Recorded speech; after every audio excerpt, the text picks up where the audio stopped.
interactive session on post-budget analysis of Union Budget 2023-24 presented yesterday. Myself, Atul Sharma, I head FICCI operations in Rajasthan.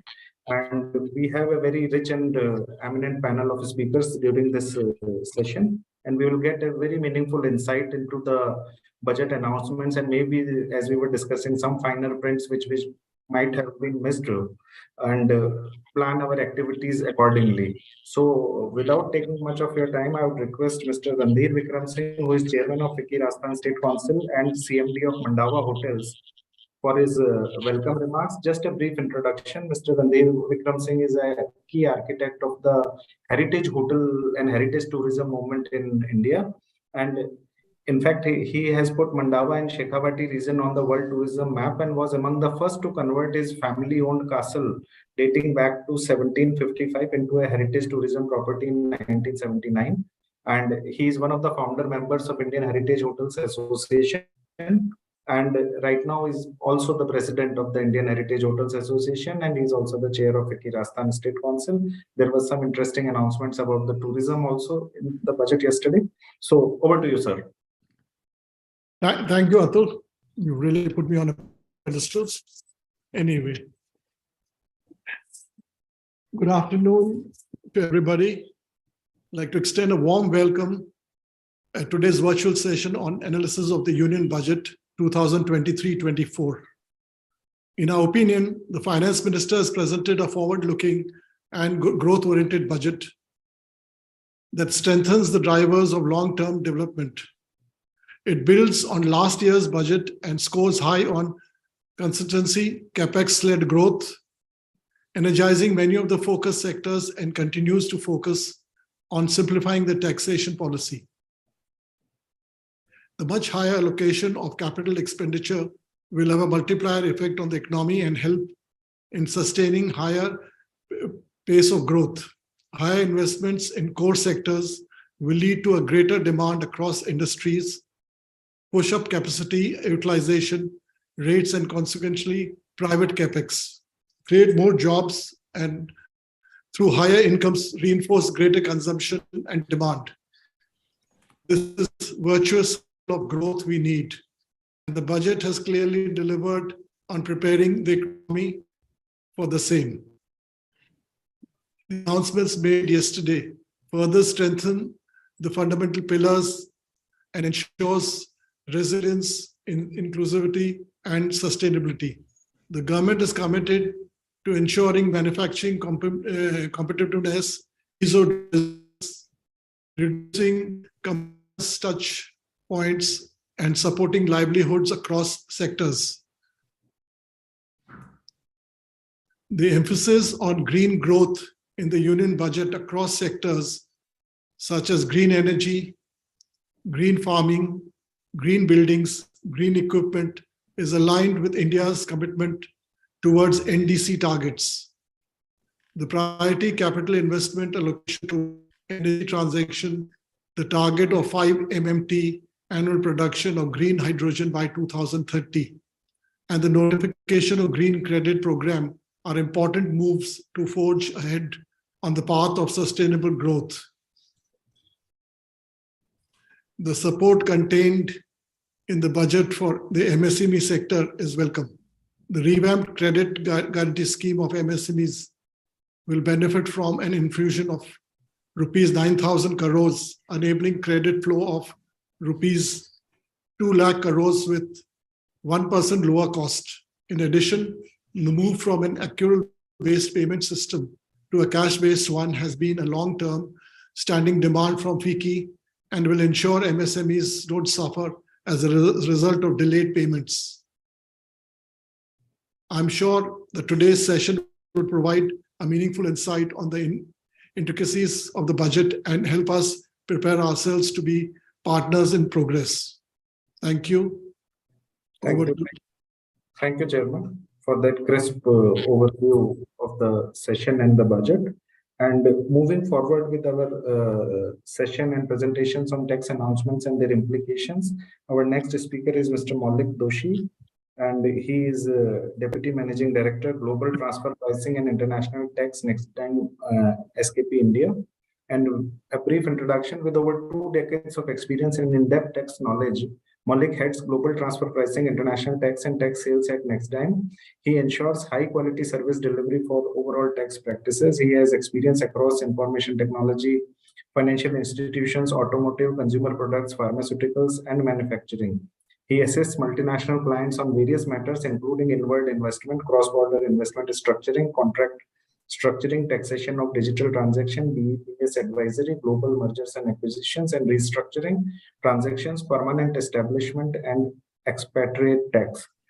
Malik also advised multinational corporations on Indian and foreign transfer pricing rules in all contexts, including planning, litigation, advanced pricing agreements, and contemporaneous documentation studies. He is a qualified chartered accountant and holds a bachelor's degree in commerce with a specialization in economics. So we welcome you, and over to you, Mr. Doshi. Thank you so much. Thanks to FICCI for providing us this opportunity to share our views on the budget. It's been 20 years that I have started seeing these budget presentations and how the finance minister presents budgets, and then we get into the nitty-gritties and analysis of the fine print, etc. So it's a really good experience. We call it an annual festival for chartered accountants, where we try and get into what the budget in store has for the country.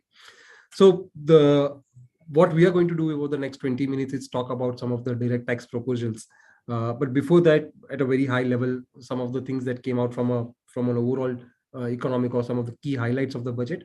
I'm going to talk about it, and obviously in the second part, when we have economists, etc., we're going to go more detail in terms of some of those aspects. So this year's budget speech was quite different as compared to some of the earlier ones. It was shortest by the current finance minister. From all the budget speech that she has presented, this was the shortest, got over by 12:25. Was a good surprise. The second thing which I noticed was that throughout the budget speech, we kept on hearing words like Amrit Kal, Prime Minister Dharohar, a lot of terms which had a mythological significance, right? And at some point in time, I was wondering whether we are actually looking at the budget speech, which actually talks about accounts and economics, or it was more of a mythological or spiritual discourse. But yeah, it was interesting to hear those and see how those blend into the overall economics and accountings that the finance minister presented. So on the overall highlights, the GDP growth that was presented in the economic survey is projected to be around 6.5%. It was a range of between 6 to 6.8%, with a likely of 6.5% in the 24. It's slightly on an optimistic side from all the other projections of IMF and other bodies, especially given that there's some headwinds of global recession, and the exports are dying down. The global demand is looking at dying down. So to that extent, it's slightly on a optimistic side. But yes, that's the projection. The nominal GDP growth rate, the economic survey presented a nominal GDP growth rate of around 11%. The finance minister, when presenting the budget, has taken only 10.5%. So that's a reasonable estimate. Obviously, we'll have to see if there's a significant impact of the global recession on the country, then this nominal GDP growth rate of 10.5% projection could also not be true. I think the most important part of the budget, which everyone really appreciates, is the fiscal prudence and staying on the fiscal deficit path. The 6.4% this was targeted for the year. They're going to be on the same lines. They're not going to exceed the fiscal deficit target. And next year, they're targeting a half of a 50 basis point correction with 5.9% of the GDP for the financial year 23-24. And she again reiterated their commitment that we'll look at going up to 4.5% of the GDP by 25-26.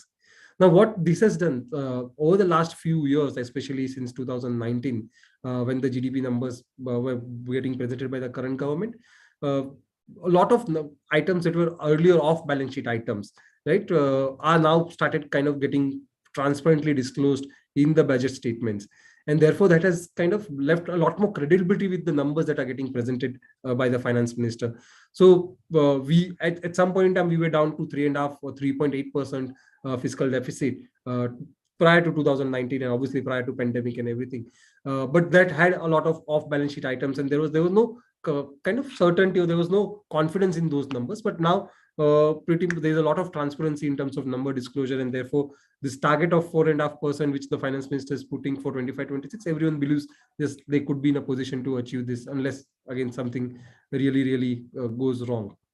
On the capital expenditure side, I think the most talked about thing in the budget, 10 trillion rupees, 10 lakh crore of kind of investment on the capital expenditure side, and that's only the central, plus there's a state, and plus the central PSUs also kind of make an expenditure. So the capital expenditure is the thrust, and all in the right areas in terms of infrastructure, mainly transport sector, railways and infrastructure sector getting a significant portion of that capital expenditure push.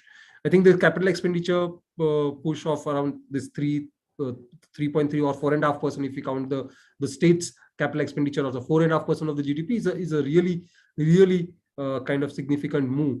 And we have seen with this government constantly having a thrust on capex in terms of spending, and that really helps.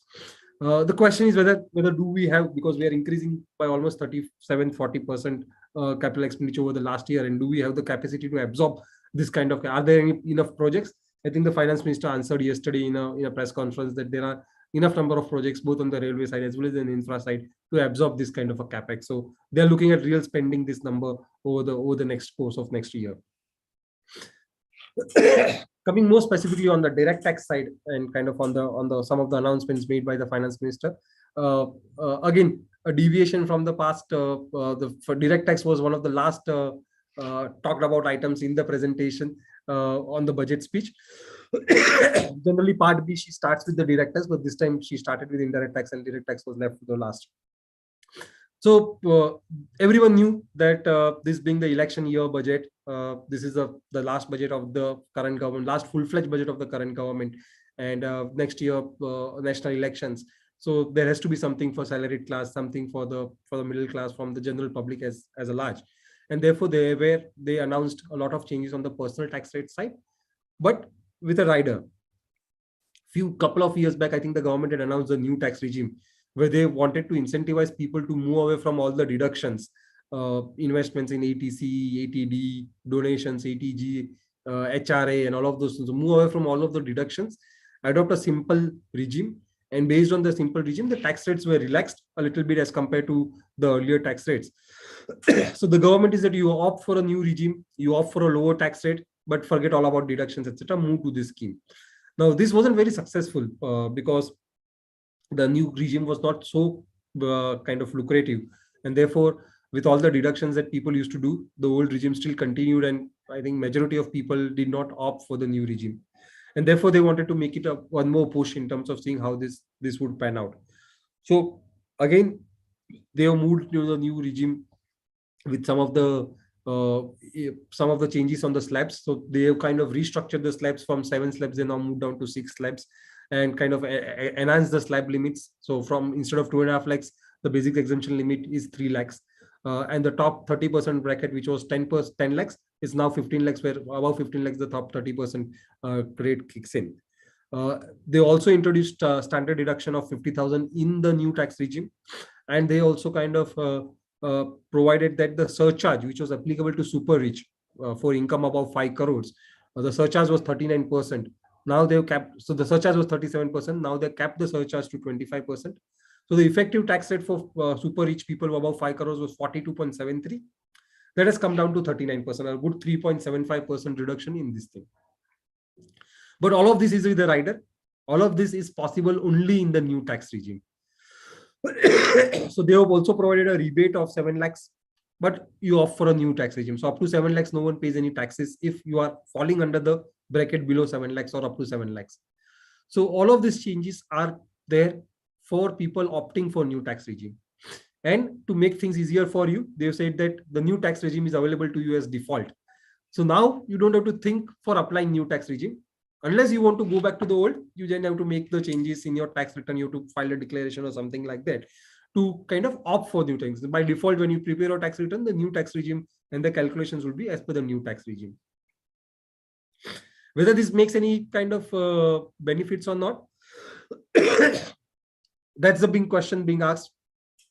We have seen so many analysis since yesterday on social media, on newspapers. Suddenly I saw so many people whose case was that I'm earning income from 7 lakh 1 rupee, and because of that 1 rupee I'm going to pay 20,000 or 30,000 rupees taxes. So many kind of permutation combinations started coming on all of the social media. Let me just tell you, some of them is the calculations and everything is not true and not correct, right? There are assumptions lying in those calculations, so please don't rely on that blindly. Whether a new regime is beneficial or the old purely depends on the amount of deductions that you used to claim and that you are going to claim, and what are the reasons behind those deductions. So for example, if someone is earning 7.5 lakh rupees, the new regime is beneficial if the deductions that were claimed under the old regime were 2.5 lakhs rupees or more. If the deductions are less than 2.5 lakhs rupees, then definitely the new regime is beneficial. Same way, if someone is earning an income of 15 lakhs, and if they were claiming a deduction of 4 lakh 8,000 odd rupees, then the old regime was benefit. If they are claiming less than 4 lakh 8,000, suppose if they don't want to make investment in ETC, then the new regime would be beneficial. But for cases above 5 crores, for the income cases above 5 crores, say 6 crores in the example that I have taken, new regime is definitely beneficial because of the reduction of the 3.75% overall tax rate because of the reduction of the surcharge. So definitely in most cases, new regime would be beneficial. But again, it's not a thumb rule, not to be applied in every cases, because there will be fact-based analysis required. We come across cases where if someone is a high salaried employee, but also paying a very high rent and claiming an HRA, say in the new regime is see this bracket of 6 crores.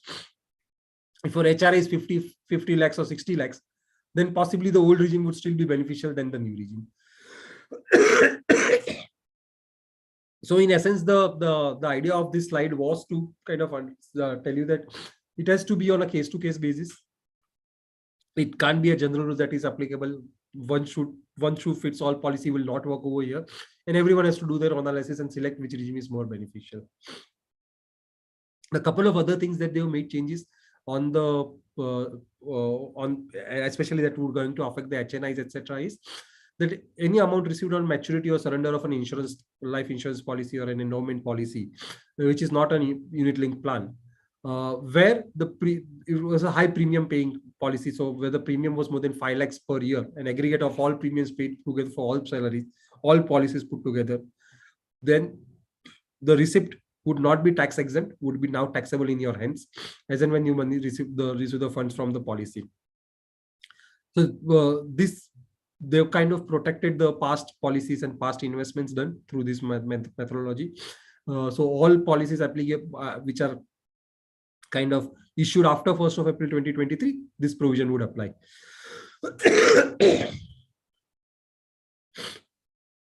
Couple of other changes on the capital gain side which also affects individuals and HNIs. One is with respect to the limit for claiming deduction under section 54 or 54F. Like when one sells a house property and buys another house property, there's a tax exemption on capital gains that is provided.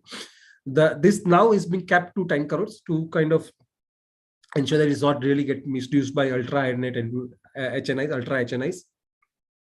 So all those transactions that we see of 100 crores buying and selling of property, they may not be subject to this relief of capital gains. The capital gain relief would be restricted to only to 10 crores. Also on the market linked debentures, there was some kind of a loophole lying. This was a product that was in fact structured for tax planning purposes, and people used to take benefit of the debt product, but paying capital gains tax, long-term capital gain tax. Now they've kind of plugged that loop in and say that it's any capital gain on transfer or redemption of market linked debentures would be treated as short-term capital gains. So debt securities should get the treatment of debt securities, and that's what they have brought in through this. They also clarified that the only thing in the market linked debentures that they've done is they have not provided for any grandfathering or any protection of the current investments that are being made. So all the current investments that are being made would also be subject to this as long as the maturity is happening after 31st of March 2023.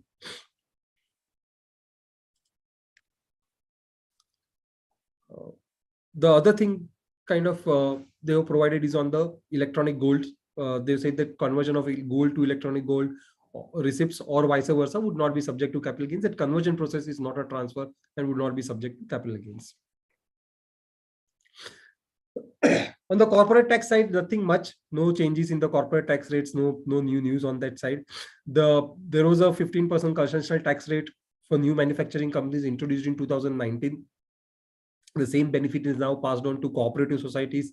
So new manufacturing cooperative societies will get a 15% tax rate if they start manufacturing before 31st of March 2024. So nothing new there. But yeah, for new manufacturing companies, there was a hope and expectation that the 31st March 24 deadline would be extended by a year. There's nothing on that side has happened. The other thing which is not there in the budget is on the path for BEPS, the base erosion profit shifting project of the OECD, the Pillar 2 norms, which provides for a global minimum tax rate for all corporates working across jurisdictions. So in each jurisdiction, they have to pay a 15% minimum corporate tax rate. India was a very active participant in this entire globe process, the Pillar 2 process. But at the same time, we expected that some path or some guidance or some consultation would come in the budget in terms of how this would work. But right now, there's nothing, no word said at all by the finance minister on this. The implementation is likely to be in 2024. And therefore, right now, we are confused in terms of how the government would implement this in a short period of time.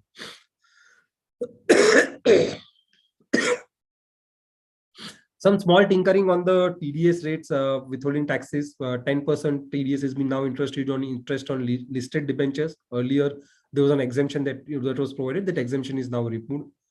The tax collected at source rates kind of have been rationalized or kind of have increased on overseas tours packages and on foreign remittances, LRS above 7 lakh rupees from existing 5% to 20%. The logic is that most of the people taking this kind of a facility, either making an LRS or going for a foreign tour, fall in the 20% tax bracket, and therefore TCS of 20% should not be a kind of a point of a issue, or this should not be a point of an objection. They made certain clarifications with respect to tax treaty benefit for TDS on income distributed by mutual funds. Again, a welcome clarification. It was a gap that was lying in the law, and they've kind of corrected that. A change with respect to cooperative society, where threshold for withdrawal of cash without TDS has been increased from 1 crore to 3 crores. So again, small changes on the TDS side, but there was a suggestion, a lot of recommendations by a lot of trade bodies, including FICCI, in terms of rationalizing the entire TDS provisions, because over the last 3 or 4 years, the TDS and TCS regime has gone extremely complicated with the number of tax rates, number of headings under which taxes are required to be deducted. And there was a call to kind of rationalize it, make it more structured, but nothing on that side. On the MSME side, kind of they've done 2 major changes. One is that for presumptive taxation, there is a turnover limit, which has defined MSME to kind of a business which is less than 2 crores of turnover. And they are kind of allowed a 6% or 8% presumptive tax without needed to kind of maintain books of accounts, go through the tax assessment process and everything. This 2 crore limit is increased to 3 crores. And if your cash receipts is less than 5%, so if your 95% of the receipts and payments are through bank mode, then you can declare a 6% net profit rate on 3 crores and kind of turnover up to 3 crores and be done away with. No need to maintain books of accounts, no need to kind of determine your profitability, etc. Same way for professionals, from that limit has increased from 50 lakhs to 75 lakhs. For professionals, the net profit rate was 50%. So straight out of 75 lakhs, you can assume 50% to be your expenditure and 50% your profit on which you pay taxes. So in both these cases, this is a good revision. It was due for some time, and is kind of a good revision that they have made.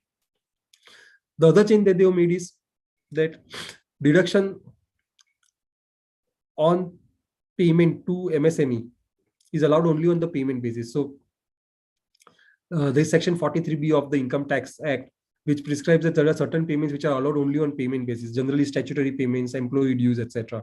So that the corporate does not really take advantage of accruing the income, showing low profitability, but at the same time not making the payment to the class that is needed. So the government realized that the MSME needed a push in terms of getting timely payments from their customers, and which is what they've kind of said, that This will be allowed only on the payment basis, or if it's paid within the time prescribed under the MSME Act. So if the accrual is in year 1, but you make the payment to MSME in year 3, it will be actually allowed only in year 3 and not in year 1.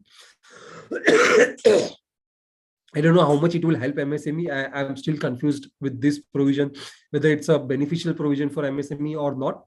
My sense is that there will be few corporates who would just say that, okay, we don't want to deal beyond a particular number of MSME vendors, because if we get into unnecessary compliances and kind of keeping a track of all of this, etc. So might as well deal with only on need basis with the MSME vendors. Otherwise, we will have vendors which are non-MSME. So I don't know whether it's going to help MSME or work counterproductive, but that's the intention of the government, was to see how they can get their payments faster.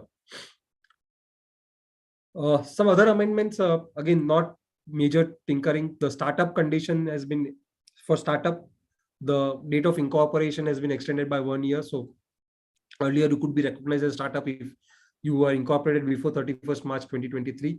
They have now said that it will be 31st March 2024, 1st April 2024. Also, there is the first 7 years of losses were allowed to be set off despite the change in the shareholding. So if you want to carry forward your losses, 51% of your shareholding has to remain same.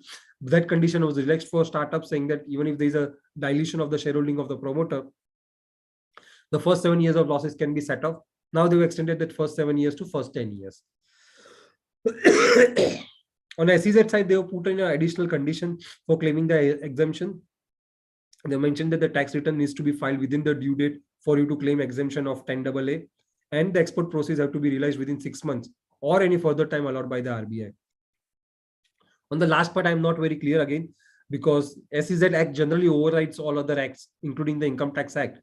And the SEZ Act provides for a time limit which is allowed by the RBI as per FEMA regulations. And FEMA regulations currently allow 9 months time period for realizing the export proceeds. So this 6 months, I don't know how it will fit in. Practically, it would be 9 months is what I believe. And as long as the export proceeds are realized within 9 months, the exemption should be available. There was few years back, there was a lot of tax on angel tax, and last 2-3 years, conscious of the government effort, they kind of the talks have been dying down. It's not making any headlines in any of the newspapers, etc. So till now, only resident investors who were making investments in Indian companies at a premium were covered with this tax. So any excess premium over and above the value being justified from a tax perspective were subject to tax in the hands of the company. Now, even non-resident investors are included within the ambit of 5627B, which is the angel tax provision. So only thing one has to take care, again, an interplay between FEMA and the valuation requirement of the income tax law. Actually, to some extent, they will be working cost purposes. FEMA says that this is the minimum price that you have to pay, and income tax says this is a maximum price that you have to kind of charge. So to that extent, if you have to comply both with FEMA and both with the income tax, you have to issue the shares at the same price as with the valuation certificate is. So if the valuation certificate is 5,209, you have to issue at 5,209 and not even 1 rupee higher or lower, because then you will unnecessarily attract either under FEMA or income tax adverse provisions. Need not go into these details. IFSC small changes which were kind of, again, some loopholes or some extension given to for shareholder to relocate the funds to 2025. And similarly, on the interest deduction limitation, which was the interest deduction limitation was not applicable to banks and financial institutions. They have now extended that facility to even notified NBFCs. So again, nothing much over here. Very quickly on the tax administration side, there was a lot of backlog and pile up on the appeal, CIT appeals process, with a lot of kind of cases being held up there. They have now said that 100+ joint commissioner appeals would be appointed for faster disposal of certain appeals. Again, I don't know if it's a resource issue and they are trying to address the resource issue. Right now, our experience is that most of the CIT appeals are not just taking up the cases. So there's some other mechanism to ensure that there's a faster disposal rather than just adding the resources. But anyways, with whatever these additional resources can add, and at least some movement would happen. The time limit to submit the transfer pricing report has been reduced from 30 days to 10 days now. So you actually have to maintain the transfer pricing report before filing the tax return. If you plan to do that once the notice comes, there will be hardly any time to do that, and your transferring report may not be robust or accurate to be submitted. Time limit for scrutiny assessments have been extended by 3 months, so to 12 months from 9 months. It was needed because it was putting a lot of pressure on the system, both on the tax administration, the industry, tax professionals, and a lot of dates were getting kind of put together. You file a tax return in November, there's an assessment going on in December. So a lot of things were coming together.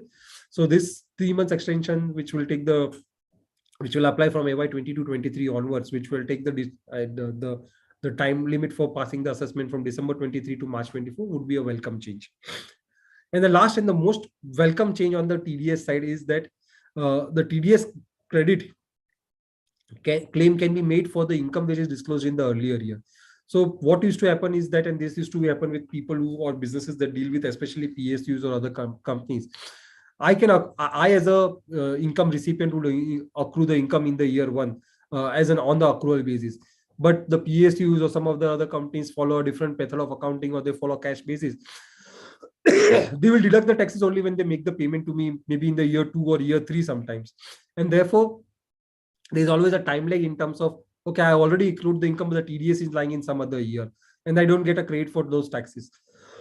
To that extent, the government has now provided for a mechanism where you can actually, once you receive the TDS for the subsequent years, you can go back to your earlier year, make an application to your tax officer saying that this was the year in which I had offered the income. The TDS is after 1 year. So, but you give me the credit in the earlier year. And the tax officer will actually amend the order of assessment and provide for credit of taxes work. So, and they will also provide for interest on refund from the date of application. Extremely welcome, solves a lot of ground level problems, practical problems that were arising, and therefore very welcome move. We have to just see that this works successfully and works with the department in terms of actual implementation. So this was it from my side on the direct tax side. Saket, over to you for taking us to the indirect tax provisions. Thank you, Mr. Doshi. And I would take a moment to introduce Mr. Saket Patwari, who is Executive Director, Indirect Tax with Nexdigm SKP India. With nearly 2 decades of experience, Saket leads the indirect tax services at Nexdigm and plays a central role in expanding our offerings to clients' evolving needs. Saket is an experienced lawyer as well as an expert in GST, customs, and VAT for the GCC region. His vast experience helps him to improve efficiency by integrating knowledge with sound practices, leading to improved capabilities and enhanced client experiences. He leverages his expertise across verticals to establish holistic custom-centric solution. And before joining Nexdigm, Saket worked as a national indirect tax lead of Vodafone India and Vodafone Idea, where he spearheaded the implementation of GST for the telecom giant. He has also been associated with a leading consulting firm supporting clients across industries and an expert in tax litigation. He has represented large business houses before central and state governments for GST, service tax, customs, and central excise dispute. He holds a bachelor's degree in commerce and legislative law from Mumbai University, and he is also a qualified chartered accountant. So we welcome you, Mr. Patwari, and over to you now. Thank you very much, and good afternoon, everyone. Thank you, FICCI, for giving me the opportunity to discuss the indirect tax proposals. And we'll start with GST. Now, with the GST coming in, these budgets had lost significance because most of the decisions happen through the GST councils. Now, the GST council decisions taken in GST council gets implemented through the parliament through these enactments. So even this budget, we would see a lot of amendments that have been made are pursuant to the past GST council's decisions that have been taken. Whatever that may be, but still there are amendments which are new and which may have impact, which have a larger impact, larger ramifications to at least some of the sectors. So we'll discuss GST and then maybe we'll take up customs and the other laws. Right. The first one is in respect of OIDAR services, Online Information Database Access Retrieval Services. Now, this is the only service where GST is payable by the foreign service provider having no place of business in India to a non-taxable online recipient.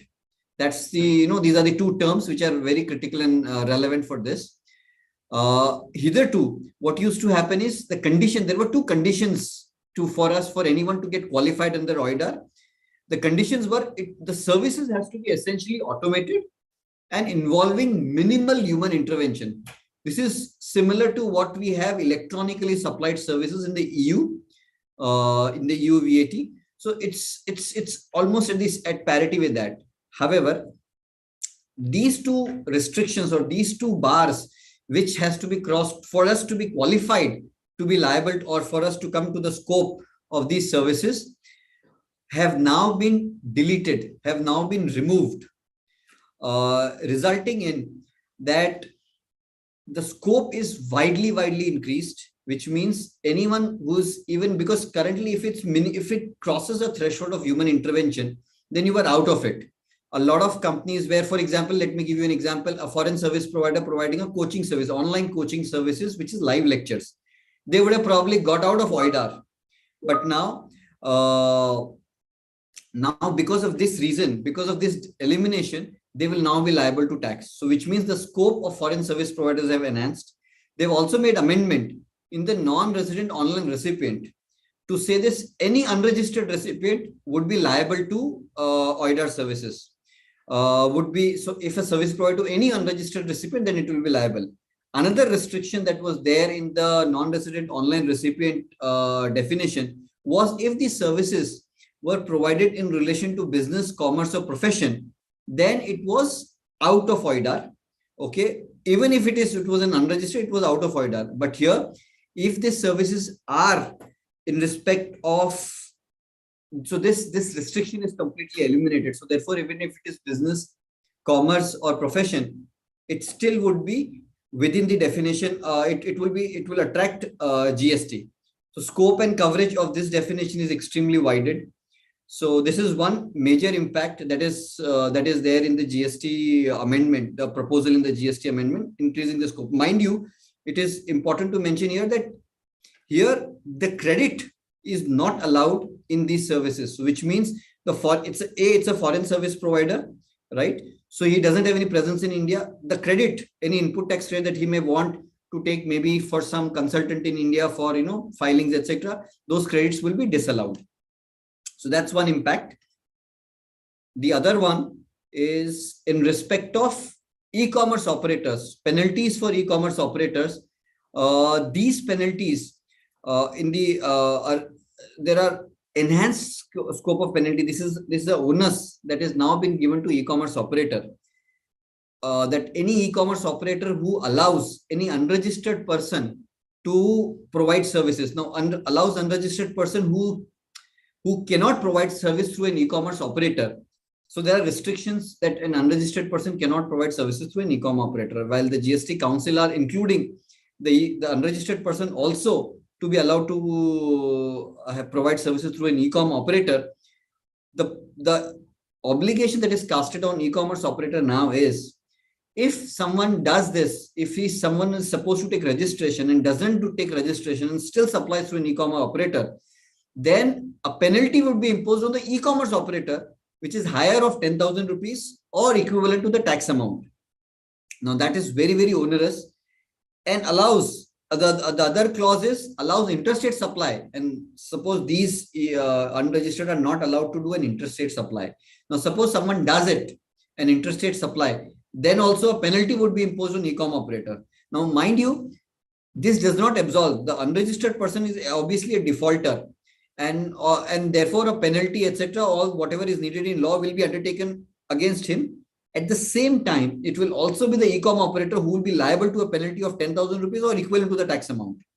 Third, if it does not furnish the details, a compliance error by e-commerce operator can put him in a penalty of somewhere about equivalent to the tax amount. So these are quite a bit of onerous responsibility on e-commerce operator that they have saddled with. I don't know, while the government is intending to include unregistered buyers, unregistered suppliers to be allowed to supply their goods from e-com platform, but doing these onerous responsibility or adding this onerous responsibility in e-com operator would result in dissuading them to provide go through the e-com platform, or the e-com operator may have to undertake a lot of onboarding process, continuous review, whether they have, whether there is any default by an unregistered person. So a lot of responsibility has been cast on e-com operator. This is probably with the strategy, government has a strategy of, because there are so many taxpayers, what do? You have the parties to the transaction also be your agents to see if there are any defaults by, to check compliances on the person dealing with him. And we have seen, like, for example, a supplier does not undertake compliance, the recipient's credit get denied. Here, the e-com operator will be penalized for any default of the unregistered suppliers. The other welcome change here is in respect of decriminalization of offenses. A lot of, not or maybe trivial kind of offense where obstructing the or prevents the officer in discharge of duties, tampers or destroys material evidence, fails to supply any information which is supposed to supply, are decriminalized. Decriminalized means you will not be, anyone doing it will not be punished by way of an imprisonment or a prosecution. He will not go to jail if he has committed this offense. That's what decriminalization means. He would obviously be liable to any penalty which may be in the law, but at least he will not be liable to any kind of punishment or an imprisonment. Now, however, for another thing that another welcome change that they have done is for offenses is they have increased the monetary limit for launching prosecution for imprisonment from 1 crore to 2 crore. However, this will not be applicable to credit frauds. Fake invoicing is completely out of it. They'll not be liable for this benefit. So even if the fake invoicing, if the amount is more than 1 crore or 1 crore or plus, the prosecution can be launched against them. So this relief is not for them. The next one is even the compounding of offenses. Compounding offense means, suppose if there is a prosecution to be launched, you can get away of it by paying some compounding fee or compounding penalty. This also is, while the rationalization of minimum amount has now 25% from and maximum is 100%, sorry. No relief again to the credit fraud cases. They will not be allowed this relief for compounding of offenses. Next is other crucial GST amendments. Supply of warehouse goods before clearance for home consumption would be considered to be an exempt supply. So, for example, this is pursuant to various judgments that had come for duty-free shops where it's a bonded warehouse wherein they don't pay GST on their supplies or their sale to the customers. For them, they were obviously not paying GST on their output, and at the same time on their input, they were not taking. They were allowed to take credit of it based on the judgments of some of the High Court. There was a judgment, so therefore they were allowed credit, and on output they were not paying tax. So they have taken care of this anomaly in this budget by proposing to treat this to be an exempt supply, and therefore requiring a reversal of input tax credit if you have supplied through in a customs bonded warehouse where you have not paid tax. However, for high seas kind of transaction, this amendment is not being carried out. So that continued or position can be taken that would be not an exempt and reversal is not needed. Another impactful thing is on the CSR activities, input tax credit. If suppose you procure certain goods or services which will be used for CSR activities, the credit would be denied for these CSR activities. It was earlier in ambiguous and there were few advanced rulings which gave benefit because it is mandated under the Companies Act that you have to undertake CSR activity, and therefore logical reasoning, it is for the business, for furtherance of business, and therefore credit should be allowed. So that were those, they have overturned these rulings by specifically disallowing credit on CSR activity. Well, this will probably impact the beneficiary of the CSR who would now the cost of 18% or 12% of GST amount will be added to the amount that the company will do CSR, and therefore the benefit would get reduced for the recipient. One welcome change, e-commerce operator, the composition schemes, whoever under the composition scheme where they pay a very small percentage on the overall turnover and not on a transaction basis, were disallowed from providing for selling goods through an e-com platform. They are now allowed through an e-com platform by this proposal amendment, which means their business or their scope of market enhances through an e-com operator. Another thing is refund claim. While the amendment is not too clear because there'll be process, there'll be either an amendment in the rule or notification issued in this regard, but they'll do some changes in terms of how the interest has to be calculated for processing the refund claims. A timeline has been set. I don't think, maybe I don't recall indirect tax whether we had any timeline for filing the returns. Now the timeline has been set for 3 years for filing the GSTR 1, 3B, 9 and GSTR 8 returns. So this timelines of 3 years, beyond 3 years, you cannot file returns unless there is a notification issued in this regard allowing you to do so. Another thing is GSTN can share information, of course, after taking consent of the registered person or the recipient. This was an amendment which was needed because under 12.8, where the destination, where place of supply for export consignment was the destination of goods. Now it impacted the freight forwarder and the exporter in India, where both are in India, but the export transaction, the place of supply is outside of India. What happens to the credit of the freight forwarder services that the Indian entity has provided? And the place of supply was outside of India, then it was liable to pay IGST. Those kind of issues were there. This was, in that sense, a redundant provision. In the last GST Council meeting, they also recognized this as a redundant provision.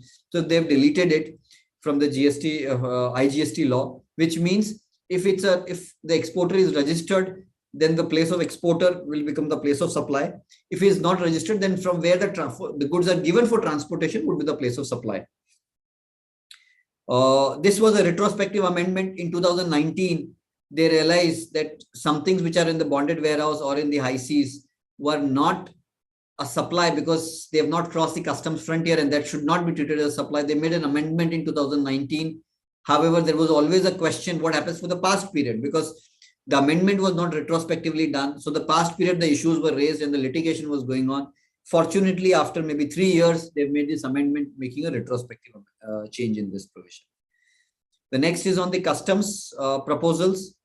On the customs, they missed out a change last year when they've brought a sunset clause for all the exemption notification for 2 years, a conditional exemption notification. The foreign trade policy, etc., which is the larger time frame, this should not be, this exemption this sunset should not have been allowed for those kind of customs, parallel customs notifications for re-imports, for import of goods for gifts or personal baggages. This exemption should continue, and hence they made amendment or proposed an amendment in the customs law to this effect. Settlement commission under the customs law, if the order is not passed within 9 months, then it gets nullified, the application is nullified, and you have to go down the normal route of challenge or pay up the tax amount. There have been some amendments made in the anti-dumping duty, countervailing safeguard duty to basically to clarify an intent and scope of those laws pursuant to some decisions of the tribunal in the High Court. On the tariff front, while they have rationalized the BCD rate, basic customs duty rate, so that there were quite a varying basic customs duty, they have rationalized it, and therefore they have reduced the number of such bands from 21 bands to 13 bands. However, the effective rate doesn't change. They have made the tweaking of the differential rate. They have added or reduced the social welfare cess and the AIDC rate. So they have tinkered with these rates to streamline or rationalize the BCD rates. They've also done an upward revision for these sectors, which includes chemical, rubber, articles of precious metals, intimation jewelry, kitchen chimney, and certain vehicles in SKD CBU forms. Downward revision has happened. We have seen in the speech also for the lab-grown diamond seats. There is a downward revision of rate. Raw material for IT connectors, TV panels, camera lens for mobile phones. Heat coil for kitchen chimneys. Kitchen chimneys, there was an upward rate, but the raw material, there is a lower rate. Basically, this indicates the Atmanirbhar Bharat or Make in India. And specific capital goods, machinery, lithium cell or use in battery or EVs, and are raw material for aquatic feed. AIDC has increased for silver plated or gold plated door bars, etc. And project imports, solar project is out of project imports. Then basic customs duty exemption has been extended. A sunset has been extended by 1 more year for 115 cases. Sunset clause for exemption beyond 5 years, 5%. So a rate of 5% is basic customs duty is retained for these items, for lithium oil cell for 24 up to March 2024, for others like silica, raw material, etc., up to March 2025. Basic customs duty exemption has been withdrawn for textiles, pharmaceutical, for R&D, and for use for silk industry, capital goods machinery for silk industry, etc. Proposal in the customs is aligned to Make in India, simplification of overall customs duty rate for insofar as BCD is concerned. AIDC and SWC, obviously these rates will now become, quite a bit of not too simplified rate because they have done the tinkering there. And duty changes made to encourage exports, green energy, and boost domestic manufacturing. Other indirect tax proposals are in respect of excise. They have brought down exemption on CNG because there were a dual tax that it was suffering GST as well as the excise duty. To the extent GST is paid, excise duty is exempted. And CST, they have, the CST tribunal was anyway defunct for a year. They have, they have transferred those cases, or they will transfer those cases to Customs Excise Service Tax Appellate Tribunal, who will decide CST disputes as well as appeal from the advanced rulings. So CST will then formally get dissolved. That's it. Thank you. These were my, these were the indirect tax proposals in this budget. Thank you, Mr. Patwari, for this overview on indirect tax proposals. And I would request participants to share you can raise your hands and we will allow you for questions until the time somebody from participants asks. We have 2 questions in the chat box. This is both related to direct tax. One says new tax regime is good with respect to savings perspective, and second also similar question, how the new tax regime more useful or beneficial for the common man whose income is more than 7 lakhs. Don't you think old regime is better as it gives you an option to get rebate on your saving, home loan interest, and many other things, which actually lowers your tax liability? Mr. Doshi. Yeah. So the first question, I don't think the new tax regime actually promotes savings. It actually promotes consumption.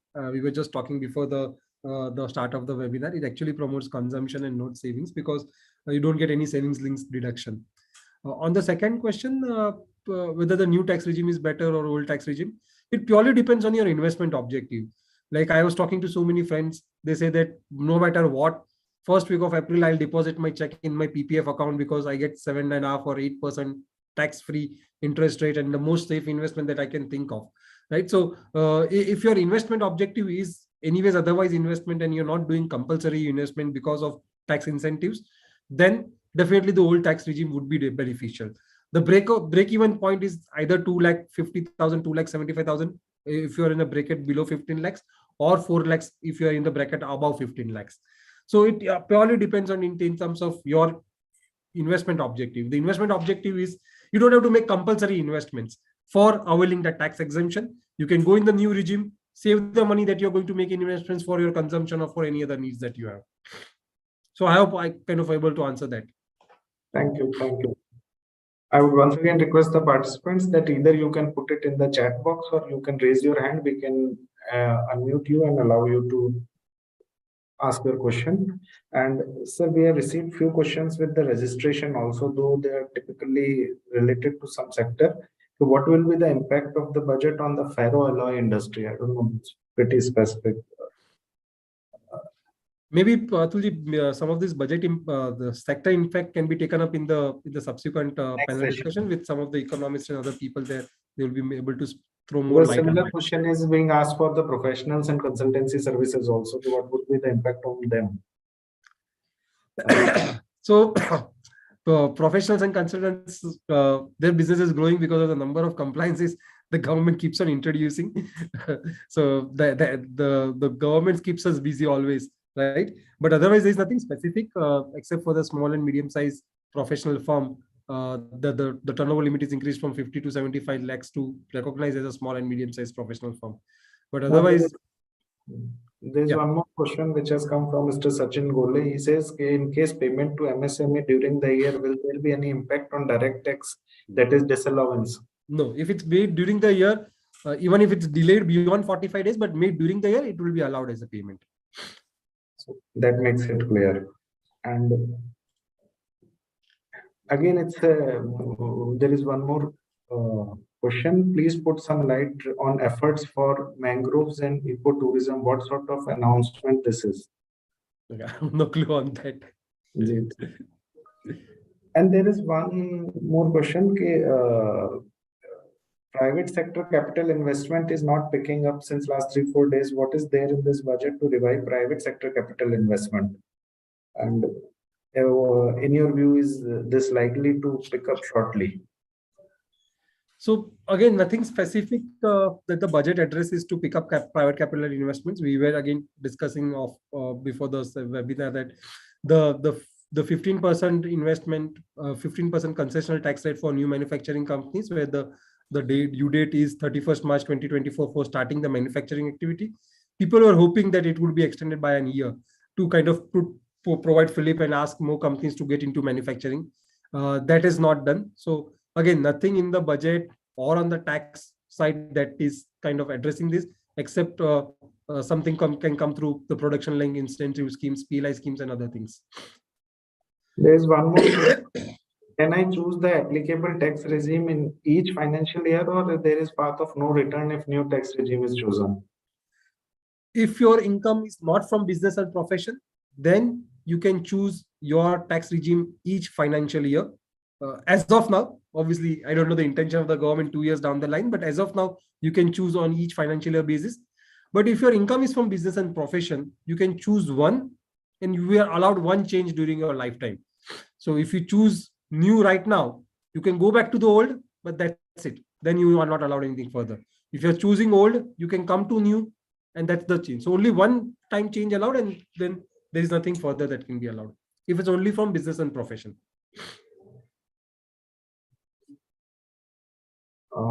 That's all from the chat box. Any other question from the participants? You can raise your hand or put it in the chat box, Q&A box. Else anybody from the panelists, if you want to. Modaniji, you want to ask something? Direct taxes and indirect taxes? I think it's well described and everything is clear. Great. So not too many things between the lines, as you said in the beginning. Yes. So with this, we probably come to the close of session 1. And thank you, Mr. Doshi, and thank you, Mr. Patwari, for your detailed presentation and meaningful insight on the budget announcements. And I'm sure since this is being viewed live on YouTube and the recording will be available later also, it will be a good knowledge repository for the industry members. We will also circulate it among our members. So thank you once again. And with this, we come to the close of session 1. Moving forward with session 2, Thank you. Is a panel discussion on Union Budget 2023-24, key takeaways and way forward. And this will be chaired by Mr. A.K. Vishwanathan, who is MD Tax Regulatory and Technology Risk at Nexdigm SKP India. And a brief introduction before I hand over the baton to Mr. Vishwanathan. With over 3 decades of experience, Mr. A.K. Vishwanathan, also nicknamed as VIS, oversees the direct tax and regulatory, transfer pricing, transactional advisory services, and technology risk advisory, where his primary role is to grow the business. He works closely with Nexdigm Group leaders to develop strategy, talent, succession, support corporate initiatives, and identify growth opportunities. He has multiple years of experience, including over 2 decades of experience at Deloitte, during which he has built and coached several high-performing teams across geographies. And during his tenure at the firm, he led risk advisory services for Tata Group and cybersecurity services for the financial services industry in India and managed several key large accounts. He is also independent director and a life member of the Institute of Directors India and a governing council member of the Learning and Organization Development Roundtable. He is also associated with the Center for Strategic Mindset, and he is a certified coach under Marshall Goldsmith Stakeholder Certified Coaching and is one of the MG India 25 coaches. He is a qualified chartered accountant and a certified internal auditor and a certified public accountant. So with this, we welcome you, sir. With such a vast experience, we will be immensely benefited by your deliberations. So now I hand over the session to you. Mr. Modani and Ms. Anupriya has joined, and I'll just connect with the other two speakers to join, but you can start the session. Over to you. You are on mute, sir. Yeah, I've changed it. Thanks, Atul. Thanks for the very elaborate introduction. So my first task is also introduction of the panelists. I'll start with Mr. D.K. Joshi, who is a co-chair and FICCI Economist Forum and Chief Economist of CRISIL Limited. Mr. Joshi has around 30 years of experience in economic research and consultancy. Over the course of his career, Mr. Joshi has held senior positions in Central Electricity Regulatory Commission and CRISIL. Mr. Joshi has extensive experience in macroeconomic analysis, medium-term assessment of Indian economy, forecasting, and public finance issues at the central and state levels. He has been a consultant to several state governments on fiscal matters. At CRISIL, he has been involved in consulting assignments that cover demand forecasting and assessing the macroeconomic scenario and its implication for corporate clients. Thanks for joining the panel, Mr. Joshi. Looking forward to having the conversation with you. Thank you. The next panelist is Mr. Indranil Pan, Chief Economist of Yes Bank. Indranil has more than 30 years of experience in economic research, client engagement, and advisory services. He has worked for leading Indian banks such as IDFC First Bank, Kotak Bank as Group Chief Economist. In his current position as Chief Economist at Yes Bank, Mr. Pan provides his expertise to impetus the organizational functions and thought leadership in microeconomic research, client advisory, and policy matters related to global economic developments. Welcome again, Indranil Pan. Looking forward to the conversation with you. And I also acknowledge that he's got some commitments, so we'll possibly go with them first. I just finished the other two introductions, and then we'll start with him first. Dr. S.N. Modani, MD and CEO of Sangam India Limited. Dr. Modani is the Managing Director of Sangam India Limited since 1989. He has a rich experience in the textile industry, having previously held positions in key organizations such as Chairman of the Rajasthan Textile Mills Association and Director at Indian Cotton Mills Federation, to state a few. He is a committee member of the Federation of Indian Chamber of Commerce and Industry and a member of the HRD Committee of FICCI. Welcome, Mr. Modani. Looking forward to the industrialist views on this this budget. Next, the last panelist, not the least, Ms. Anupriya Mehta, Head Taxation of ArcelorMittal Nippon Steel Joint Venture. Ms. Anupriya is a senior tax professional with experience of over 2 decades. Her expertise lies in the areas of direct and indirect tax, transfer pricing, international tax, M&A tax, and expatriate taxation. Possibly I should hire her. She has successfully led high restructuring projects and effectively driven multiple tax transformation and digitalization projects. She has authored numerous journals on taxation and is currently also a member of the Taxation Committee of CII. Again, welcome, Anupriya, and welcome to all the panel members. With this, I will sort of have a very, very broad question that each of you can sort of give your point of views and then possibly dig into details. Again, I'm conscious that Mr. Pan has got a commitment. So 4:50. But he's going to join. We can start if he joins, then we take it from him. He's not joined. Okay, he's not joined. Okay, fine. So the first question is, I think between my colleagues Maulik and Saket covered a lot of provisions that the budget has covered. But my question is slightly different. Is there 2 or 3 things this tax reform or 2 or 3 tax reforms that you wanted to see in the budget, but it's been given a miss? I can start with any of you. Why don't we start with Mr. Joshi? Is there anything that you wanted in the budget to see as a reform, that 1 or 2 or 3 things, or one thing that you see you're not seeing it? Well, I think I had very limited expectations from the budget in the sense that there is very less discretionary power. I mean, most of the tax revenues are eaten up by committed spending. So I think in that sense, there is very little wiggle room in the budget. So I think in that scenario, I think they've tried to tick all the boxes, and the maximum, the biggest tick has gone to the capex. And I think accordingly, they have allocated a little bit to everybody. So I think there's nothing to complain, so to say. I think I would say that this budget mostly covers, the issues that we would have required it to cover, given the current circumstances. Thank you, Mr. Joshi. So let's hear the industrialist view on the same thing, Mr. Madani, Dr. Madani. Would you want to see something different, or something you definitely want in the budget? I mean, textile, as you know, that China -1 policy now, India has a strength to grow further. And the important, we were also taking it up, was for how we can increase the productivity of the cotton per hectare. And for that, government has specially formed the budget for Agriculture Accelerator Fund that will give the new dimensions for how they can increase the cotton ELS, extra long staple cotton, as well as how they can improve the per hectare yield of the cotton. And because when we compare to Australia, Brazil, and all, even our yield is just 1/3 or 1/5. So if in the same hectare, if we can improve more, for that, this is the time when India can give.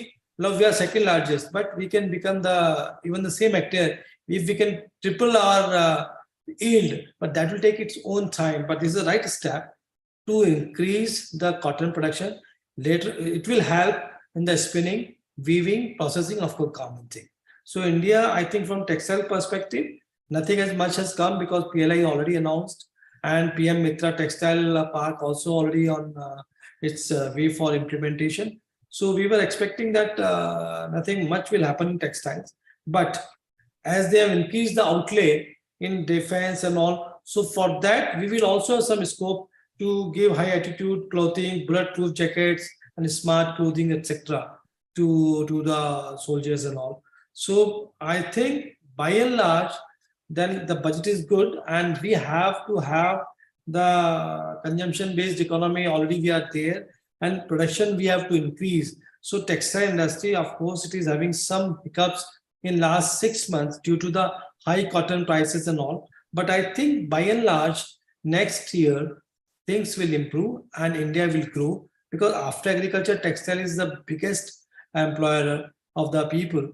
And coupled with agriculture, in cotton especially, I think things will improve in times to come. Thanks. That's a very, very interesting insight, Dr. Madan. Anuprita, you're the tax person. So what did you not see in the budget?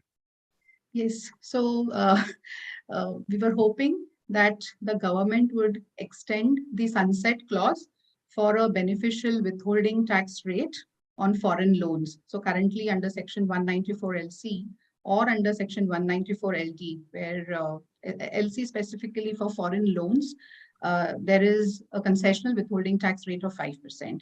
And that is applicable only if you draw the loans before 30th June 2023. And expectation was that this sunset clause would be extended. Likewise, for 194 LD, where the withholding tax rate is 5%, where FPIs typically invest in the NCDs issued by the debentures issued by the Indian companies. So there also the withholding tax rate is 5% on that interest. So the expectation was that the sunset clause will be extended so that it will entail or give an incentive for the foreign lenders to provide capital to the Indian domestic players, which will be used for capital expansion, make in India, etc. So that's a little bit of a dampener. The second expectation was on the customs duty. The project import scheme should have been applicable or extended for solar power projects. So till now it was applicable, but from this budget, they have taken away the beneficial 7.5% customs duty rate on solar modules and solar panels. And this is probably because the government has incentivized the domestic manufacturers. In the PLI scheme last year, there was an outlay of about 20,000 crores earmarked for this PLI scheme. But looking at the India's thrust for net zero carbon by 2070, there is not enough domestic manufacturing happening yet because people are building up capacities. It will take some time for industry to set up the solar module plants. And in the interim, for solar power projects, the imports of solar modules is very important. Now, with doing away of this project import scheme, the applicable customs duty is 40%. So this is again in the interim. Maybe long term, when domestic supply starts, then it should be fine. But for the next few years, the solar power projects will become very expensive. Right line walking, right? Because on one side you want to boost the domestic production, and the more and more you continue this process, then the domestic suffers. Yeah, no easy answers. Yeah, thanks. So slightly changing tack. Let me slightly go to macroeconomic outlook. Mr. Joshi, any risks, especially there's a lot of naysayers globally about the oncoming recession, and it's been going for a long time now. Possibly their wish might come true, may not, hopefully not. But what's the likely impact on that? What's the other risk to this budget if the global so-called alleged global recession happens? Well, I think, see, first of all, the economy is anyway going to slow down in 23-24. That's a given. I mean, even the budget has assumed a nominal growth of 10.5% over 15.4%. So there is a slowdown, and there are three factors. One, I think, is that the global factor, which you just alluded to. The advanced countries are slowing down, I think, and there was a fear of recession, and now I think people are expecting that it will be a softer recession. I mean, not long recession, but I think a very short. But anyway, I think the advanced countries, which account for almost 45% of our merchandise exports, they are going to experience flattish activity so now that is going to spill over to exports and to industries which are linked to exports if that plays out. So that is risk number one from the global side, and this is going to have a dampening effect on our exports as well. The second is, I think, if you look globally, I think the amount of debt that is sitting, I think the leverage is very high. I think S&P had estimated it at 350% of GDP, which is almost 25% higher than what it was during the 2008 crisis. So you have high debt, economy is slowing down, and the interest costs have gone up. I mean, so it's not so this creates some kind of condition for some sort of defaults or some accident, so to say. I'm not saying the accident is going to happen, but I think this creates a fertile ground for that. So that is the other risk. So the third, I think, external risk is the Russia-Ukraine conflict. I mean, if you look at what happened last year, the government had followed a strategy to reduce the deficit to 6.4% using expenditure restructuring. Their nominal growth was still around 11% assumption. So they wanted to reduce the subsidies and increase the capex. But actually that completely within about 2-3 weeks, I think you got the Russia-Ukraine war, commodity and crude prices going up. And that completely changed the complexion of the budgetary assumption. So everything went haywire.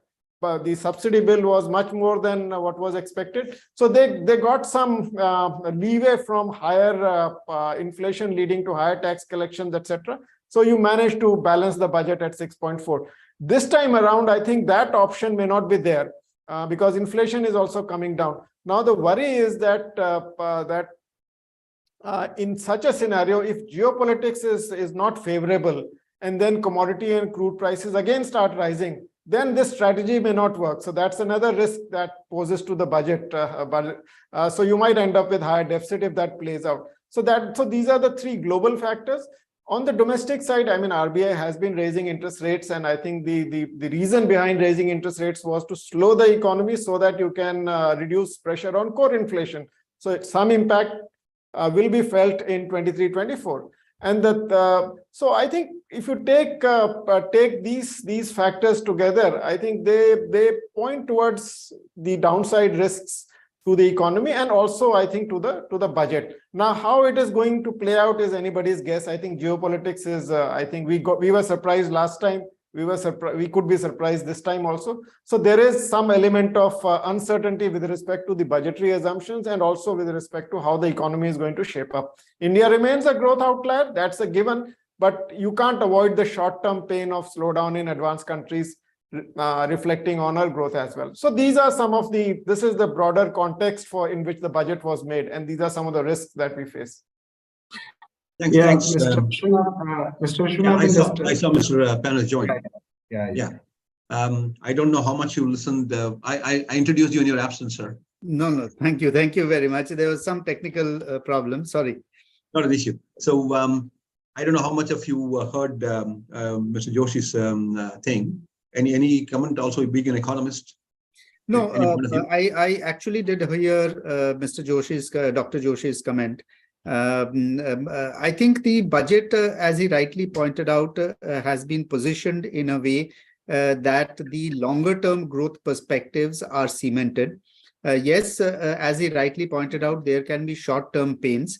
But the good thing about the government is that given the short term pains even of the COVID and the Russia-Ukraine crisis, they have not moved backwards in terms of any of the policies. They've moved forward, in fact, with all the policies. In fact, the economic survey does point out that we are mostly out of the COVID crisis, and all the policies that have been enacted during those periods has actually sort of stabilized the economy and is likely to bear fruits when the economy is on the upside. The only worry that I have is in terms of the budget estimation. Yes, the capital expenditures has been provided a push, but somewhere implicit the assumption is that the private sector investments will also trigger off in a very significant way, which I think may actually take some time to trigger off given the uncertainties, especially with respect to the demand side story, not only in India, but also globally. So that I think could actually lead to some sort of noise around the revenue side, and that can lead to possibly some course adjustment on the expenditure side too. Thank you. It's not every day that two economists agree. So moving on to another slightly larger, because the amount of money that's being spent on capex and infrastructure. Let's start with again, Mr. Joshi, to give us what's the strategy, sir? What's happening? Because I know the country needs it, but I mean it's almost disproportionate. I'm going to say, if that's the right word. Focus on capex and infrastructure, and that's been pretty much the same thing. So, any comments on that? Well, I think, see, if you look at the capex cycle, I think after a long time, I think there's some signs that the capex cycle is picking up, and with the greater support from the government right now, and the private capex, as Indranil was pointing out, it has the ability to invest, but maybe not the willingness right now, given the uncertainty. So they are there, they are deleveraged, everything is all right. So in this scenario, to keep the momentum on the capex going, I think somebody had to spend. And by the way, the private capex and government capex are not substitutes. They are rather complementary. Government largely invests in infrastructure, which creates enabling environment for the private sector. So I think we are trying to push manufacturing activity, and for that, good infrastructure is very critical. So from that perspective, I think the government focus on infrastructure so as to enable more manufacturing activity in future from the private sector. I think that's the strategy, and so they had to keep the pedal hardly pressed on the infrastructure side. All right, thanks. Anybody else? Any other comments, please, on the other panelists? Indranil? Yeah, so just on the capex, I think the numbers obviously are very good. But there's one thing that I sort of found out, and this could be a criticism in terms of the type of numbers that are floating around. I don't know if Dr. Joshi will agree to this. For example, the railways. It was highlighted that the railways will get a capex out of the budget of 2.4 trillion, which was about 1.6 trillion revised estimate last budget. But if I add back the extra budgetary sort of resources, and the resources that the railways got through bond issuances, Last year, it was 959 revised estimate, and this year budgeted is 528. The bonds last year was 365, and this year budgeted is 0. So effectively, if I add these, the capital on budget, the IBER, and the bonds, last year the revised estimate was 2915 billion, and this year it turns out to be 2928. So the point that I'm trying to make is that there is actually hardly any growth if I actually look at the holistic picture rather than what we have all listened and understood in terms of the 2.4 trillion. So the other area possibly is, say, within the capex is the investments that are going to the oil marketing companies. That really may not add very significantly in terms of the multiplier effect for the economy. Having said that, of course, the capex increase in the roads and transportation sector is important, and that is happening.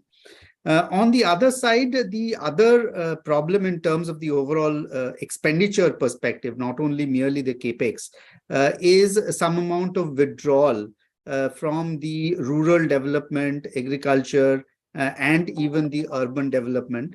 The MNREGS budget has actually been lowered to 600 billion from about 820 odd billion in the last year. So that could, in my opinion, have some negative implications in terms of the rural demand, something that we were expecting this budget to actually sort of push forward in a significant way. So these are, I think, some of the broad comments, and anybody else on the panel has a different perspective, may please. Well, I think if I may, with your permission, please go ahead. May try to disagree a little bit. I mean, I think we are broad. That was expected. Yeah. So I think when you look at the rural part, I think I don't think the allocations have gone down. So I think if you look at the housing, for instance, the housing Awas Yojana for rural areas, I think it had increased by 60% last year. You can't expect growth over that. I mean, I think it will be, they've already raised the base so much. So they are maintaining what they committed last year. And I think the progress has been pretty good. Now the attention has shifted towards urban, I mean, because urban was not doing well. So I think there is some, and as far as the NREGA is concerned, I think it's not, I mean, it's being perceived as an employment generating scheme. NREGA is essentially a safety net scheme. I mean, it has to be deployed when there is requirement, not generally, I mean, as a means to generate jobs. So, and what we have also seen is that whenever you put money, whatever government announces, if there is more demand, they raise it. Even last year, I think they had committed 70,000 crores, I think, or somewhere around that. And it has been much, much more than that. So what I would say is that there is a lot of flexibility with NREGA program. Depending on the requirement, if there is rural duress, you can always deploy it. And I think as far as infrastructure is concerned, I mean, obviously, when you start looking deeper, the capex, you find that there are some, not everything is high multiplier. I think I agree with Indranil completely on that. But the focus still is on the infrastructure side, the transportation side, and I think that does have a higher multiplier effect on the economy. And at the same time, they're also trying to do it through greening process. I mean, though the quantum of fiscal support is still around 53,000 or so, which is very crores, which is very, very low, I mean, compared to the total size of the budget, but it is gradually rising. So you have to, I think, so as I said earlier, there's not much wiggle room. Within that, I think whatever you can do, they've decided to focus on one big item, which is capital spending, and rest are getting, I think, accordingly allocated, obviously smaller amounts. So slightly changing tack. I want to listen to the tax expert and the industrialist. On the manufacturing side, it was mentioned during the earlier presentations about the no further extension announced for the commencement date of manufacturing concession tax regime of 15%.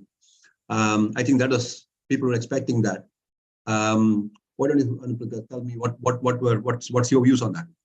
There are no extensions now. Right now, it's still March 24. Yeah, we were certainly expecting that this deadline is extended for the reasons that the government has announced, the central government has announced PLI schemes in the last couple of years. even in this budget, they've made certain more allocations. The state governments are coming out with various state incentive schemes to incentivize manufacturing in their states. So companies are gearing up to set up plants and start manufacturing. But the setting up of this plant will take some time. It has a gestation period. So had this incentive been extended for manufacturing, say, which could have commenced by another 2 years also, say by March 25 or at least 26, then larger industry players could have gained benefit out of this. Even the cooperatives, for which now they have provided a level playing field for the new cooperatives, if they start manufacturing before March 24, then they would be eligible for this concessional 15% corporate tax rate. But within a year, setting up of the plant industry and then starting to really manufacture looks little difficult. So I think they should still reconsider extending this due date before they enact the budget. Yeah, so my colleagues are saying it has to be another 5 years. So the benefit to really reach.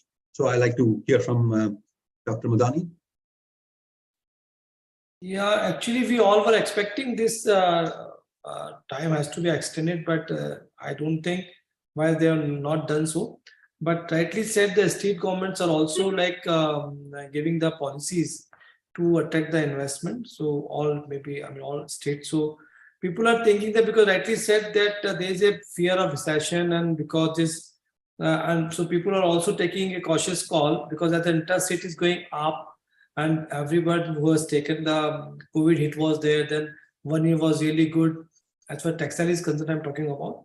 And then people are thinking that they are realigning the situation. So the people, as per companies, as per their cash flows, they are going to take the decisions. But I think a government will look into it and they should extend at least 5 years, rightly said. Any policy, it's not 2 years or 3 years, it should be at least 5 years horizon has to be there. So people can plan accordingly. I think all association will also say something that they should reconsider it. Good point. The reason I brought that up in the conversation was what I heard from the economists is about, they have done what best they could do within the available resource balance in the books and within that fiscal responsibility they have. And that's where possibly the comment was made that about private investment and government investment. I somehow felt, again, I just want to throw it out to this panel, that I think in these are the times when the government has got this restriction of spending, but if there's some other incentives provided for private investment, significant investment incentives, then they can catch up whatever that needs to be done. Because some of the sectors, at least personally, feel that health and education, they don't pay off immediately, but that's almost, I would call them infrastructure spending. Things like that, or any sectors that's important for us, like manufacturing. Incentives to private investment, significant investment, because if they are shying away because of sort of the global conditions they are looking at, how can the government through this budget could have incentivized them to loosen the purse strings? Because if there's cash there, they're holding cash. Think of the recession. Can the government budget done something about it? So open question, anybody can pick it up. Should the government have done, the budget should have done some more to incentivize private investment, given that organizations do have the money to invest, but they're shying away simply because they're not sure what next year, the 2 years holds. Well, if I may, I think we did expect government to do something more, but as I keep reiterating limited resources.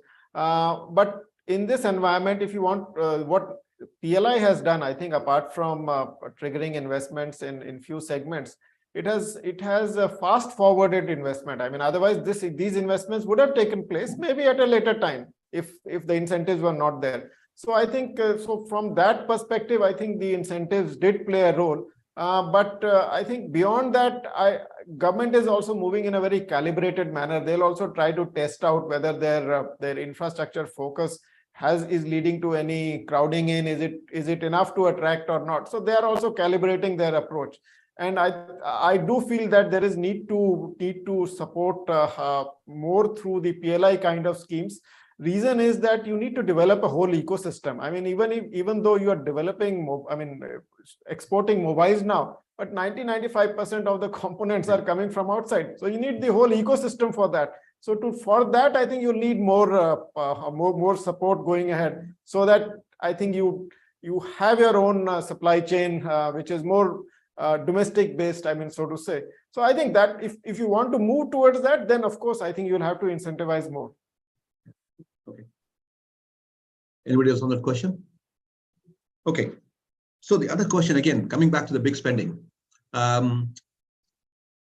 I don't think there's any issue about the amount of infrastructure spending, right? That is required and more required, because we are still far away from where we need to be in terms of infrastructure, be it ports or be it airport, be it roads, anything. A lot of good work has been done, and a lot of money has been spent, and a lot of money is being spent, transportation, everything.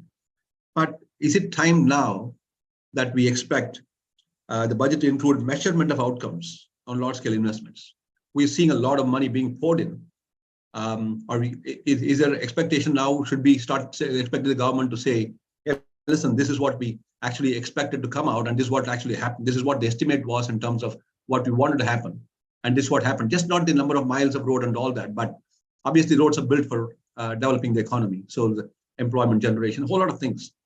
Because the amount of money is just significantly large. It's not, given that, is there an accountability question here? Not necessarily in a bad way, but should that be part of our, because if you're a commercial enterprise, you would ask, the board would ask that question, right?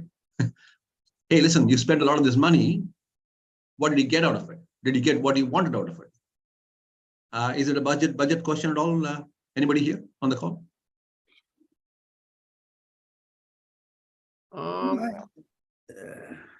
Yeah. Go ahead, please, Indranil.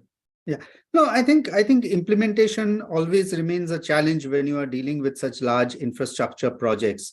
There can be a lot of ifs and buts, in the sense even your commodity prices being on the higher side, your cement prices, etc., can lead to some extension of costs.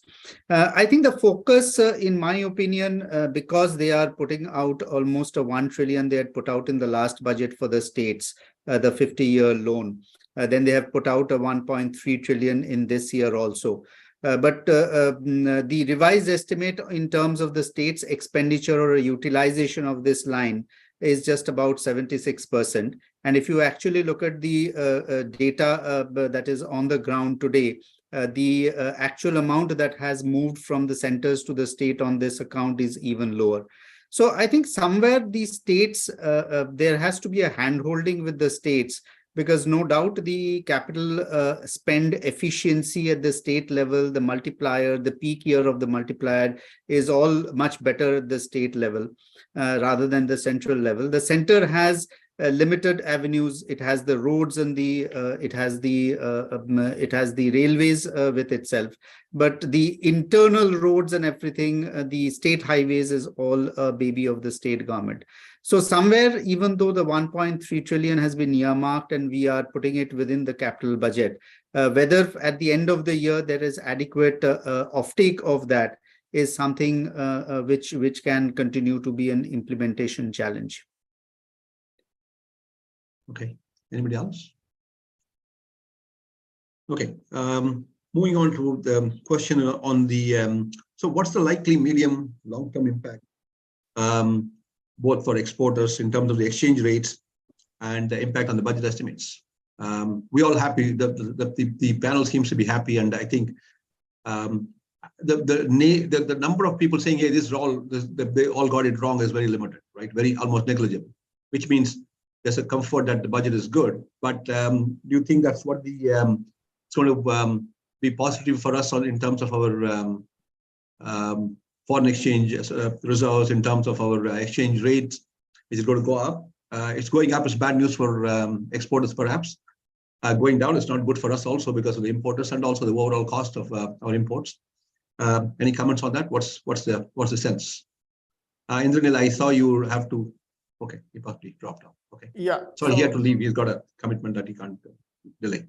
Yeah, so I think if I understood your question right, I think there is definitely a lot of vulnerability right now. I think even the economic survey had clearly pointed out that when you run a high current account deficit, I think then capital flows become very critical. I mean, so I think somebody had said that, can't remember that economist's name, but when you run a current account deficit, you run at the mercy of others, I mean, foreigners. So from that perspective, having a high current account deficit, which is close to 3% in this global environment, means that there could be pressures on the currency. And so where it will go, I think it's difficult to say. It's depreciated more than it usually depreciates in 2022. The environment in 23 is still, I think there are too many moving parts. And I think we still run a high current account deficit from the comfort level. So financing of it could become an issue, I think, at some point in time. When it will happen is difficult to say. So the currency, I think I would say that there's more probability of pressure on depreciation of the currency than on appreciation in this environment. Or what is guaranteed is high volatility in currency. So I think that is one aspect, macro aspect, which I think which can have some impact, I think, because what happens is if your rupee depreciates, your oil imports become even more expensive. I think the input costs become even more expensive. Then there is pressure to pass it on. So there are many ills associated with that. So central bank typically tries to ensure or engineers a gradual decline or a gradual increase in the value of the rupee, whatever is the fundamental. It doesn't change, it has never tried to change the direction. It's only slowed it down. I mean, so that's the approach. So do expect interventions from the central bank next year as well. And as the risks are too many at this juncture. And apart from that, I think I'd said earlier about accidents. Nobody can predict a financial accident. So, but I think that has to be one of the things that is closely monitored. I mean, so. Any benefit for you as a exporter, Dr. Mudani, in terms of a weaker rupee? Yeah, because of course we get better pricing in export if the dollar is in our favor. But at the same time, because in textile we hardly have any imports. So cotton is here, polyester is here, viscose is here. So you do benefit. But we do benefit on account of dollar. Yeah. But let me ask the question, slightly different question, because I lived in Canada for 17 years, and purely export oriented, export of material, commodity, or auto parts, right? So that's the whole economy of the country. So they totally export oriented country, and a lot of people were happy that the Canadian dollar was weakening against the US dollar, but it was also hiding the fact that the productivity was not good. Because this hides the fact that because you become cheaper and you export, but the productivity is not strong. Is there anything in the budget? You did mention that in your earlier thing. What are they doing with the productivity? Because this could be sometime looks like as if you are doing well, and whereas the productivity is declining all the time. I especially mentioned in your cotton thing that's the productivity itself. So that is related to productivity, because textile every 10 years there is a change in the machine modification and all. And so people have to go for modernization. After 15 years, they have to discard. Like in this processing industry, we have to discard machine in 10, 11 years. Because when the water stream is there, the machine has no life, power saving and productivity. So you rightly said, in real sense, in textile, the depreciation is there. So the mill, those who are performing well, they have to reinvest to get their mills younger. So we are doing it. It's like part of our capex.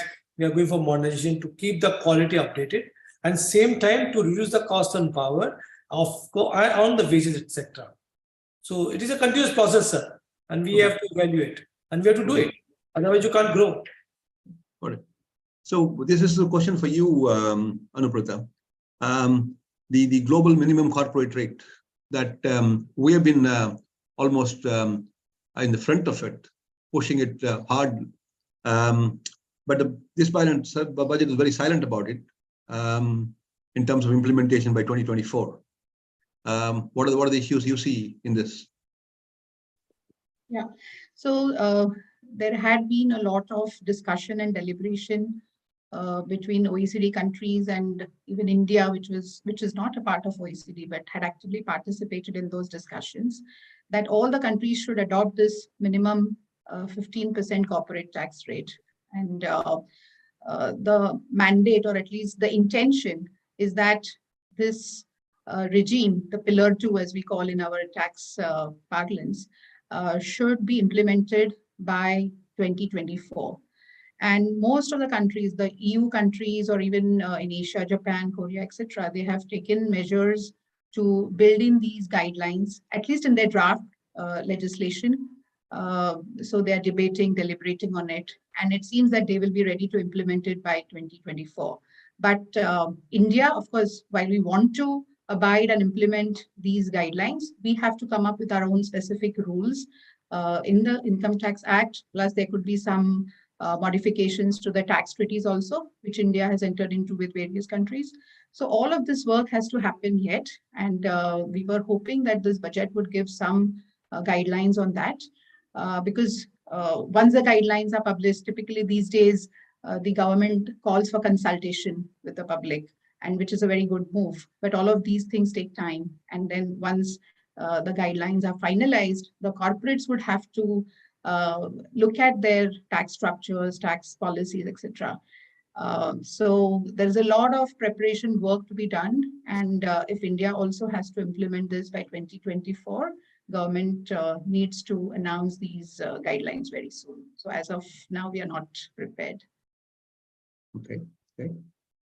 So I have only one more question to go, and that's this Navaratnas and the privatization of PSUs has been in the play and played out big time, etc. But after the privatization of Air India, it's day-to-day business. That's why there's no big splash in this budget on that. Because for several years, there's been this, we'll get out of the businesses that we should not be in as a government. And Air India was a classic case, they got out of it. But nothing beyond that in terms of this budget or any major conversation. So is it back to normal that we'll continue the PSUs, or this is like, listen guys, we have done once the biggest ones, we'll continue to do it as the time is right. What's the sense? Well, I think the budget has a pretty modest target on divestment, because they've realized that having large targets and not achieving them is quite embarrassing. I think that's what happened initially. So they have stuck to a pretty moderate target. Now, even this is a challenge. I think there's some tailwind, because some of the companies that couldn't be privatized, but they have done preparatory work for them in 2022. They might find it easier to push it, but in a pre-election year, I think it becomes even more difficult. I think the issues they flare up. I mean, so it's going to be a difficult task to meet. So it's good to have a lower target and then try to overachieve it. I mean, if that is the intention, rather than have a big target and not achieve it. So I think the strategy is right, and even this is a very stiff target. Okay. So I said last question, but I have one more based on this comment specifically. I was not sure where it is. It is a sensitive question. Subsidies, right? It's always the question about subsidies. Is this a real economic need and a money well spent, or a political exigency? Well, I think the subsidy is, as far as the food is concerned, you have it under an act now. So you have to give it. It's legally bound to give the food subsidy. So that you can't do anything about it.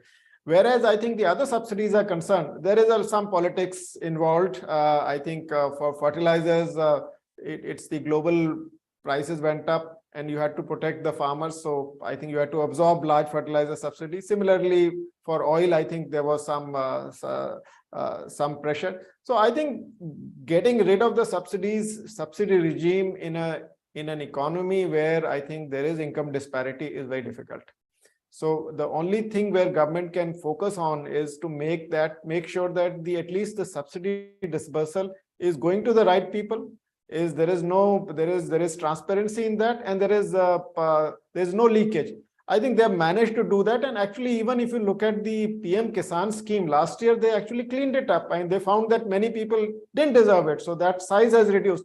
So I think if it is going to the right people, then I think you have to make sure that that process continues. But I don't see food subsidy ending anytime soon. The fertilizer subsidy is obviously political. I mean, it goes largely to the industry, not so much to the farmers. I think many economists argue that.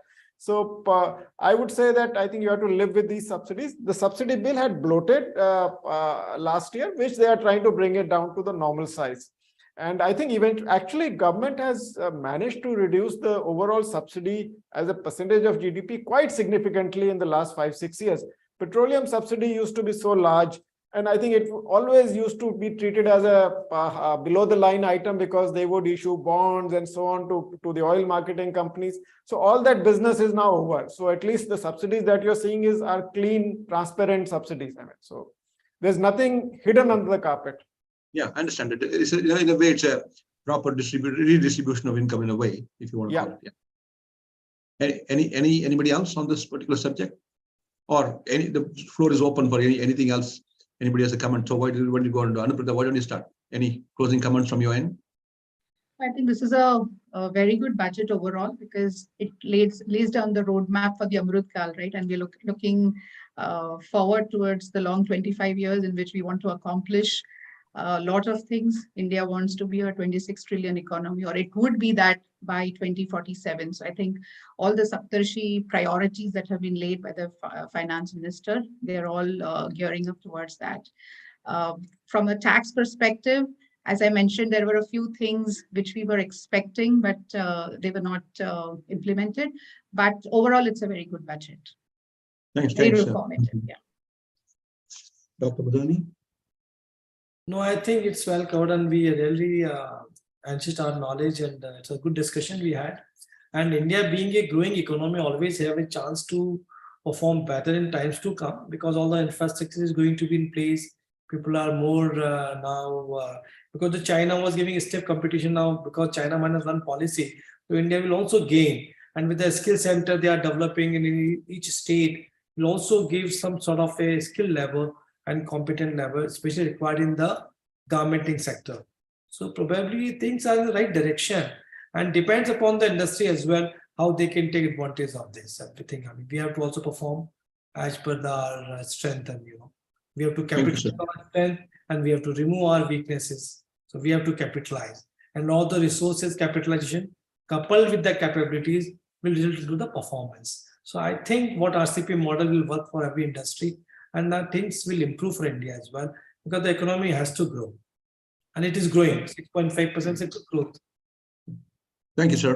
So you have the last word, Mr. Joshi.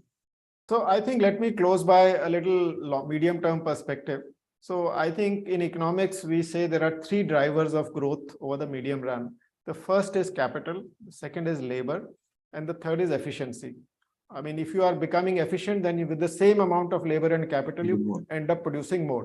So I think now if I put the budget in that context, that what is it doing for medium run, they have focused on the capital part. At least the government is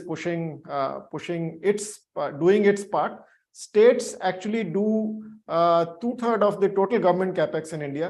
States, so they have to nudge the states also to do that. I think then you get a full benefit of government capex. On top of that, I think the private sector is in a position to invest. I think they will, the moment uncertainty shows signs of ebbing, I think they will also pitch in. So there is a good cycle for capital. And we are, unlike China, we are underinvested. China, is difficult for Chinese to grow by investing more because they'll create bad assets. But I think for us, there is still scope for raising investment. So we are okay on the capital side from a medium-term perspective, or at least moving in that direction. From labor side, I think the problem is you have the numbers. I think we are adding 10 million every year and to the working age. All those things are fine. The issue is how good they are, because the quality of labor is also important. And I think that's where I think the budget has made some modest, I think, beginning in the sense they're talking of skilling and all that. We've seen all that talk earlier also. So the execution becomes very critical on improving the quality of labor. And as you rightly pointed out earlier, the investment has to begin now and it will pay off much later. I think this is not, health and education don't pay off immediately. So they take, but these are very critical drivers of long-term growth. So that, I think that is, and health and education will make your labor force literate and in good health to do more work, I mean, so to say. Now, coming to efficiency, I think efficiency depends entirely on reforms. The only reason why we started growing faster was after the 91 was the fact that we debottlenecked quite a bit of the economy and allowed the animal spirits to take. That's why you saw so fast increase in investment to GDP during 2000 to 2002 to 2007. That period was, I think, was unusual in that regard. So I think very briefly, so the point I'm trying to make is that the efficiency comes from reforms. It also comes from activities like digitalization, which has become a platform for innovations. It has become a means of providing subsidies to the poor in a transparent manner. And it has also improved the payment systems in a terrific manner. I mean, I'm not using my bank for even making NEFT payments. I mean, I'm doing it through the UPI. So I think these are all efficiencies that add up. But you need to do more of these. I think just to close, the economic survey said that in the medium term, the potential is 6.5%, which is exactly what we also estimated. But if you want to exceed that potential, then you have to do more of the efficiency enhancing part. So let me close with that. Thanks a lot, sir. Thanks for each of the panelists. Mr. Joshi, I know Indranil is left, Dr. Madani and Anuprita. Thanks a lot for participating in this enlightening discussion. Much appreciated. Happy to be the panel chair here. So Atul, back to you.